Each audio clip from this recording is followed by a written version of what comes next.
Welcome to Girl Choose Yourself, where we're trading self-doubt for self-trust and settling for soaring.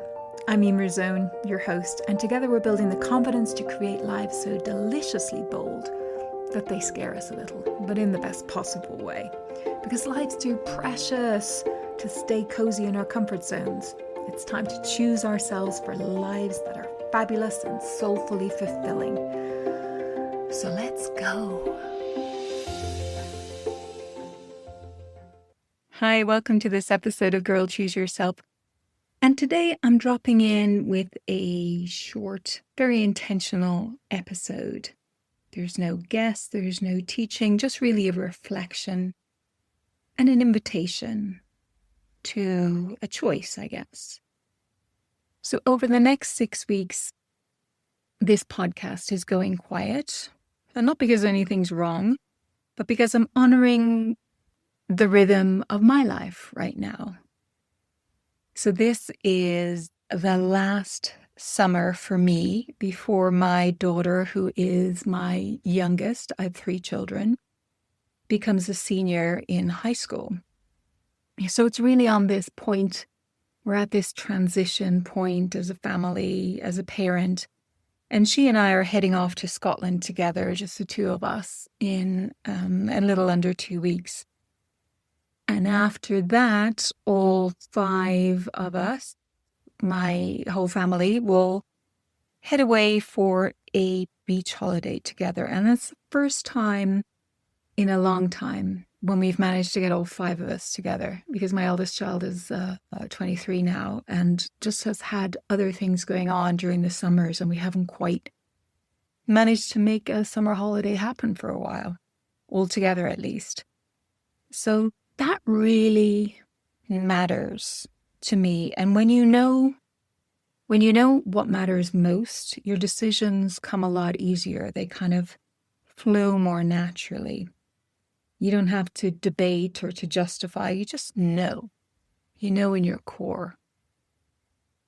So this isn't a retreat or an escape. It's a real natural, intentional pause that reflects my values and the season that I'm in my life.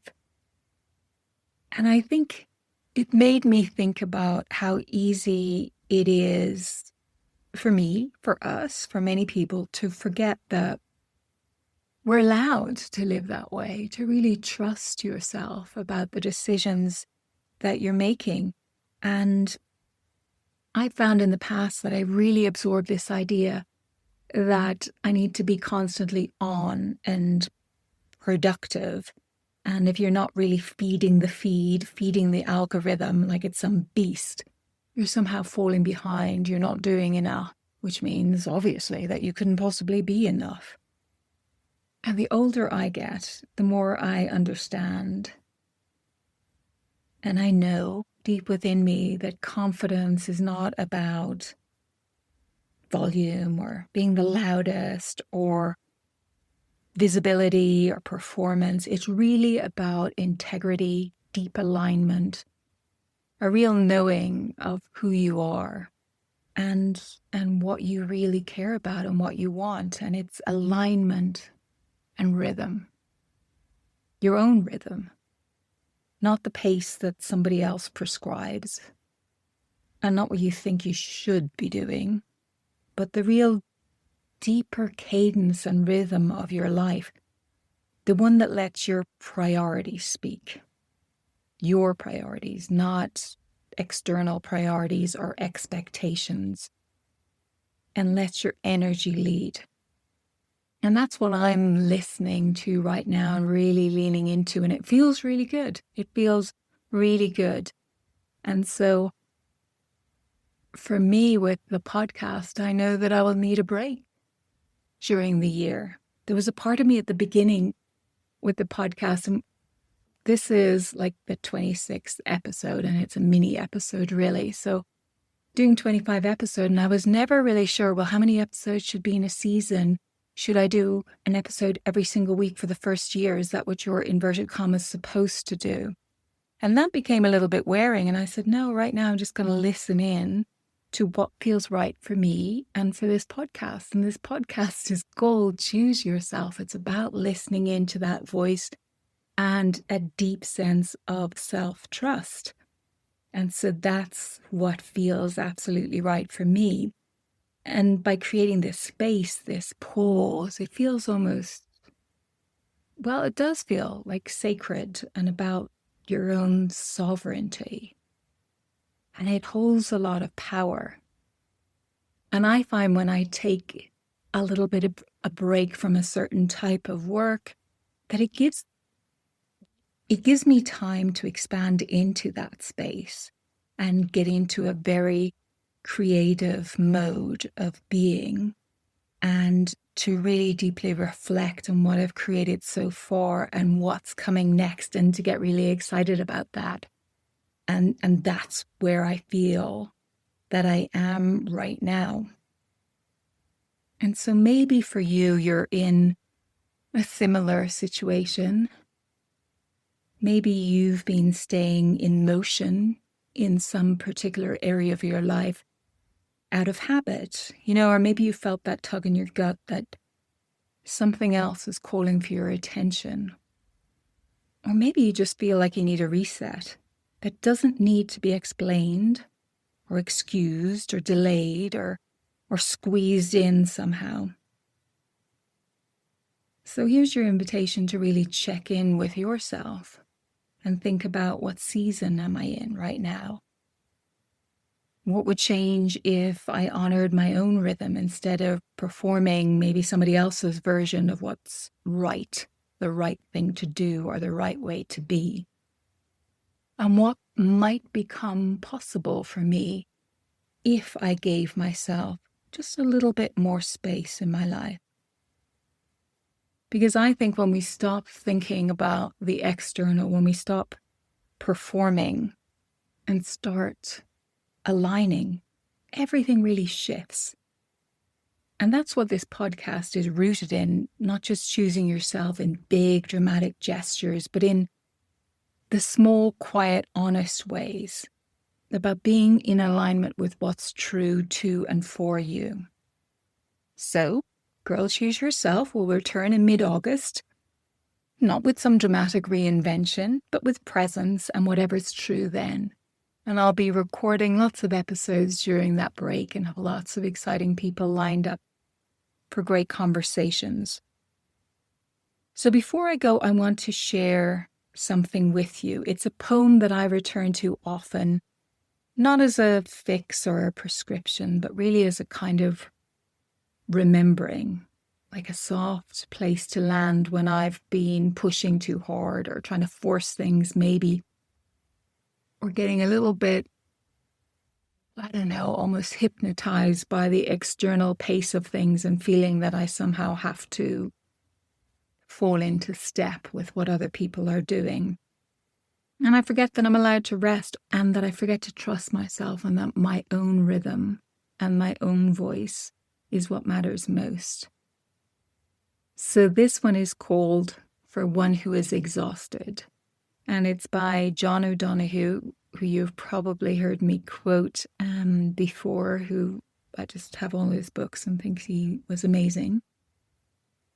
And I offer it here as a blessing. It comes from one of his books called Benedictus, which is a book of blessings. And it's really a reminder and a letting go, I guess. So for wherever you are right now, whatever season, whatever moment, whatever conditions, my hope is that it will meet you gently and serve you in some way. For one who is exhausted.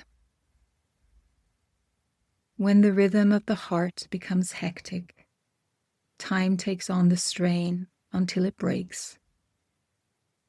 Then all the unattended stresses fall in on the mind like an endless, increasing weight. The light in the mind becomes dim. Things you could take in your stride before now become laborsome events of will.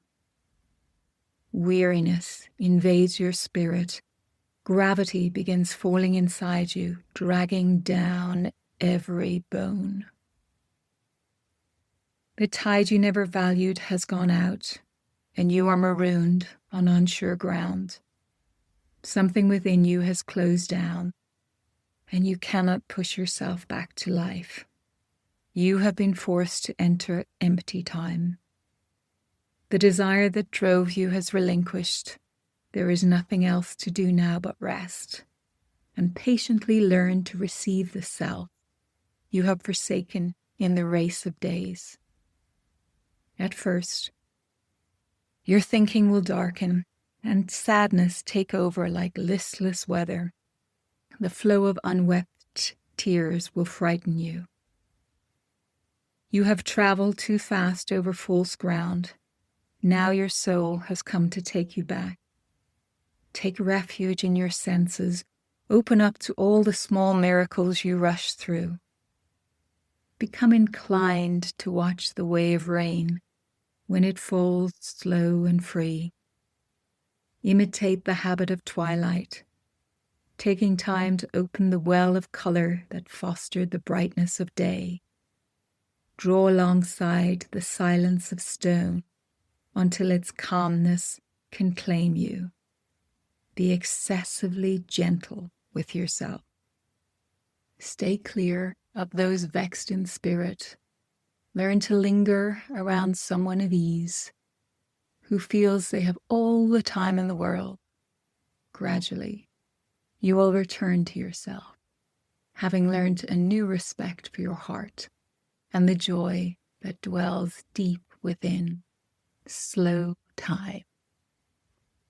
Oh, John O'Donoghue, he's just the best. I hope you loved that. It's from a book, Benedictus, and well, if you pick up any book by John O'Donoghue, it's going to be treasure. You're going to love it. But if this episode resonated with you, if something in you softened or you felt an exhale, I'd love to stay connected with you. So you can find me over on Instagram at Emerzone Coach while I'm off the podcast waves temporarily for these few weeks. And you can also jump on my email list if you haven't already. You'll find free resources in the show notes and a really powerful audio that I created recently is called The Morning Reset. And you can download that in the show notes and that will get you on the email list. And I find that it's really helpful when we're looking to stay grounded and remember the rhythm that we want to bring to our days and our lives by starting off our day by really centering and getting grounded in what matters most. And the morning reset kind of really helps you do that. And it's 2.5 minutes, I think, nothing more. So not something to add to your to-do list, but more a remembering. So until mid-August, I will see you in other places. And thank you for being here. Thank you for choosing yourself in all the ways that matter. And I'll see you in August. Stay fabulous. Take care. Bye. Thanks so much for tuning into the episode this week. I hope you got a lot out of it. And if you did, please share it with somebody who you feel would benefit. And leave a review. Always greatly appreciated. Lots of free and paid resources to take things a step further. You can find those in the show notes. And hey, if nobody's told you this yet today, you are amazing. And the world is a far more beautiful place because you're here with us all. Stay cool. Bye.